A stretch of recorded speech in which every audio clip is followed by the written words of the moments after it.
నమస్కారం. నేను మీ Phani Bhaskar, Hyderabad. Welcome to Pasumarthi astrology centre. Please do subscribe my channel for more videos. Video నచ్చినట్టయితే like చేయండి.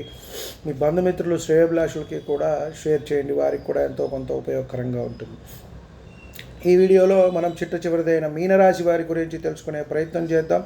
భాద్రపద మాసంలో అనగా సెప్టెంబర్ నెలలో మాస ఫలితాలు వీరికి ఏ విధంగా ఉంటాయి అని చూసుకున్నట్టయితే, ఈ మాసంలో కేతువు శుభుడు, శుక్రుడు అర్ధశుభుడు, పెట్టుబడి కార్యాలు సానుకూలముగా సాగుటకు ఇవి మంచి రోజులు. కాస్త జన్మం నుంచి శని వ్యయంలోకి వెళ్ళినట్టు మనకి శని వక్ర ఫలితాలు ఉంటాయి కాబట్టి కొంత ఇప్పుడు మంచిగానే ఉంటుంది. ఆధ్యాత్మిక చింతన అనేది పెరుగుతుంది, పెంచుకోవాలి.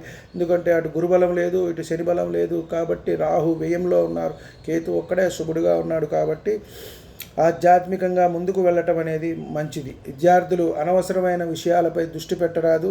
అలాగే గృహంలో మార్పులు చేర్పులకు ఇది తగిన సమయం కాదు కాబట్టి నడుస్తున్న దాన్ని యథావిధిగా ముందుకు వెళ్ళటం అనేది మంచిది అని మనం చెప్పవచ్చు.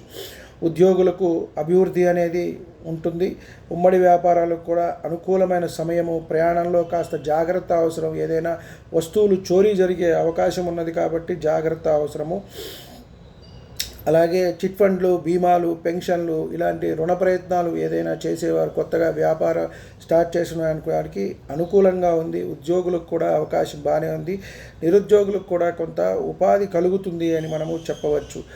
అంటే గోచారంలో ఫలితాలు అయితే మనకి అంతగా బాగోపోయినా వారి మహర్దశ ఎలా ఉన్నది అనేది మనము చూసినట్టయితే కొంత వారికి భిన్నమైన ఫలితాలు అనేవి వచ్చే అవకాశం ఉంటుంది. కాబట్టి వ్యక్తిగత పరిశీలన అనేది జాతకం ఎప్పుడైనా సరే మంచిది. అది మనకి నడుస్తున్న దశ మహర్దశలతో పాటు గోచార ఫలితాలను కూడా అనుసంధానం చేసి చెప్తాం కాబట్టి అప్పుడు దాని ఫలితాలు అనేవి మనకి కనబడటానికి అవకాశం ఉంటుంది.